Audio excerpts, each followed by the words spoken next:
Hey guys, what's going on? Y'all already know what time it is. It's WTNT's 107.7. Q in the streets. We missing our country cutie case. Our rain. We miss you tonight, girl. But do your thing on stage tonight. But the fellas gonna hold it down in the studio. Enrique, how's your weekend been? You been good?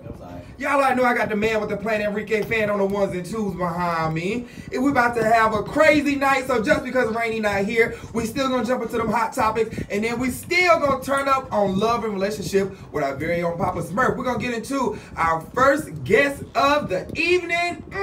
I can just taste the food now. I cannot wait to hear what you got going on, and it's an amazing event. We have Warren in the building. Warren, how are you? Hello. Thank you so much for having me. Thank you for being in our domain. So Warren, tell us a little bit about yourself. I know you was about to go into yourself while we were off air, but I want you to talk about yourself now. Well, I'm just happy to be here in Atlanta. I'm originally from Houston, Texas. Went to school out here at Morehouse College, spent a little time away, but I'm here back, and I'm really excited about the opportunity to showcase Atlanta Black Restaurant Week. So Atlanta Black Restaurant Week. It's so crazy that right before I think I even got the email, I got other emails about it coming up. So whoever the marketing person is, good job. Shout out Derek, shout out Erica, shout out Ashley. Seriously, I really was getting those emails about it coming up. So tell us a little bit about Black Restaurant Week.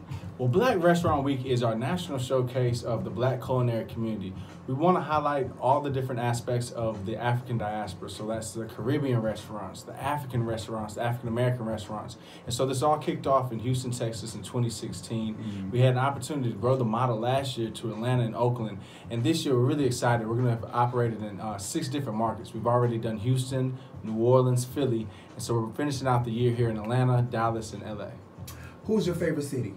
Where do you like to eat? Because I heard New Orleans ain't nothing to play with when it comes to the food. Let me tell you, New Orleans is serious business. It's serious business. It's a small town with a big heart, big food, and big plates. So, I mean, New Orleans got amazing food. When I go to New Orleans, I feel like I just smell a lot of Cajun. And see, it just really depends on the day of the week. Because you can go to the East Coast, you can go to Philly, and they've got some of the, they got some East Coast dishes up there too. But we actually got into it with some of my friends in Philly, because down here we eat our catfish, but up there they eat their whiting. So there was this whole whiting versus catfish debate. It's pretty cool to see how different parts of the country have different types of food. I grew up on catfish too. You grew up on catfish? I grew up on catfish. How about you? Did you go and grab Enrique with catfish or whiting? He's so fancy.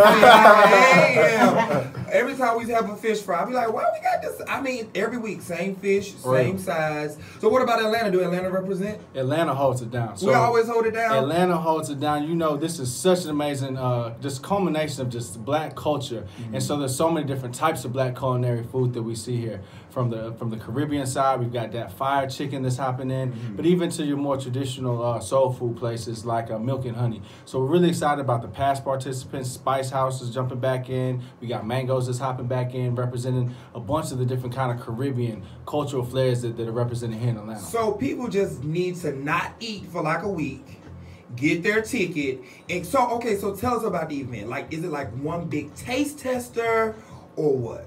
It's a combination of really 2 different things. One is the restaurant showcase. So we kick off Atlanta Black Restaurant Week on September the 2nd, and that's going to run through the 16th. So everybody in Atlanta will have an opportunity to go to our website, atlbrw.com, check out the list of participating restaurants, and you'll see their menu. So we'll have their menu up there already with their specials, because they'll be having different specials. A big networking type thing, but you go to the different restaurants. So if you want to have breakfast, you say, oh, let me see which restaurants are participating for breakfast, or lunch, or brunch, or dinner. And so you have an opportunity to go to the different restaurants from the 2nd to the 16th. In addition to that, we learned that, sometimes we don't have brick and mortars, but we got catering businesses. We have food trucks. And so it was really important for us to show other aspects of the Black culinary community.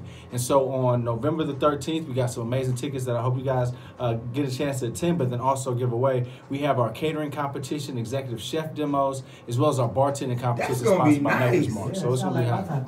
Right. So I do have a question for you. How can a local restaurant... Yeah, that was going to be my question too. How can I own one? Yeah. Manager, how can you do it? Say it again? Yeah, I actually own a restaurant. Really? Yeah.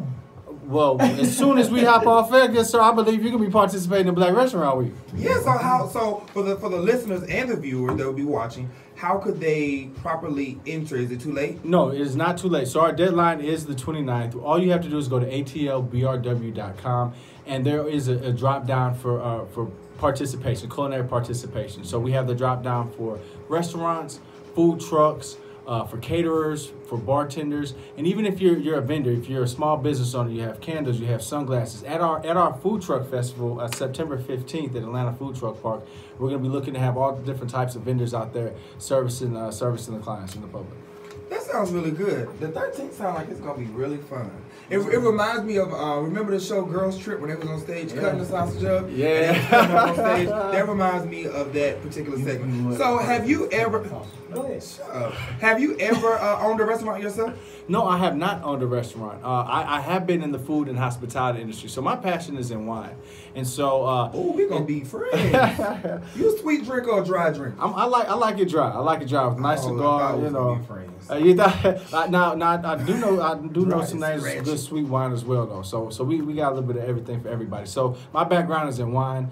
Just having an opportunity to showcase the different wines led me into having some great relationships with restaurants and wanting to have an opportunity to showcase them. But I would be remiss to say, you know, we're doing this for the community. We're also doing this for farms, and that's our national nonprofit, Family Agricultural Resource Management Services, and their national nonprofit that raises funds and resources for Black farmers. Black resources for feed, for just different things in the Black farming community that we often don't hear about. This is good. Now that I'm thinking, I actually even drove by a banner the other day that was promoting Atlanta Black Restaurant Week. It was like by the Walmart. I sound crazy. Because I think it's like over there by Morehouse or like one of those things over there. It's like a big banner on the bridge. It was talking about Atlanta Black Restaurant Week. I love it. So what made you come up with this concept? Like, because this is it's a great idea, but it's not nothing nobody would think of. Well, a couple of years ago, when all the injustices were happening in our own community, it was almost like we had an awakening. Mm-hmm. We had this new sense of pride, this new sense of blackness about ourselves. And so for us, I want to have an opportunity to really highlight our culture. When I always grew up, my parents said, you got to keep a roof over your head, clothes on the back, and food on the table. We've got to... Well, I do got a little kid, but no. My parents always, taught us to live by those three things. We've got amazing designers in this community. We've got amazing folks to do real estate. Yeah. But really to have an opportunity to highlight something that was so integral, so many amazing experiences that we've all had around a dinner table through a dining experience, whether it's birthdays or anniversaries, and then just understanding that the narrative is continuing to change. I'm sure y'all been to some nice restaurants here that you go and get shrimp and grits, and they're calling it New American. Mm-hmm. And so things like that, we really want to get in front of the narrative to say, these are things that our ancestors brought to the table. This is a black thing. This is a black thing. Remember. Right. This is Black Restaurant Week, not Multicultural Restaurant Week. This is you don't Black bring me no plate of New American. I'll be like, what's that? Girl, you don't give me no shrimp and grits. Come on. That's supposed to tell them everything that's old is new again. So that's how we got new. Because you had to get it from somewhere. That cast iron skillet. So what's your favorite dish to cook? Because I know you run all these different cooks and restaurants. You have to have a favorite dish that you love to cook. Slow cook, crock pot, oxtails. Oh, I hate the crock pot. I will burn my whole house down. Oh, okay. I've been left it on for like 10 days. You gotta put it on low and just let it go. See, but I'm not that cooker because I be on the go so much. Yeah. I go and turn the oven, turn everything on high. And the outside be done and the inside be wrong. I would have burned my whole house down. So yes, guys. So you guys cannot eat for a week, You have to come to this event. Well, the event is going to be clearly almost like 2 weeks. Right. So you brought us tickets. Tell us a little bit about the tickets. Is there specific days for the tickets? What does this ticket include? Definitely. So while the public will have an opportunity to go to the restaurants from the 2nd to the 16th, we will have our 4 signature events over that 2-week time span. So on September the 7th, we'll have our Aroma, which is our business panel. We're going to be highlighting women in culinary. On September the 11th, we're going to be having our private pop-up dinner at Parlor featuring Chef Jarvis Belton, sponsored by Uncle Nearest Whiskey. And then we're going to be having our fun Nosh Catering Showcase, as well as bartending competition sponsored by Maker's Mark and Target on September the 13th at 595 North.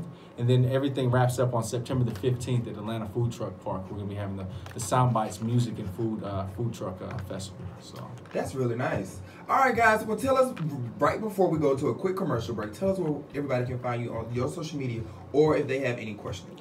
Absolutely. Please check us out. Follow us on Black Restaurant Week or w.luxe.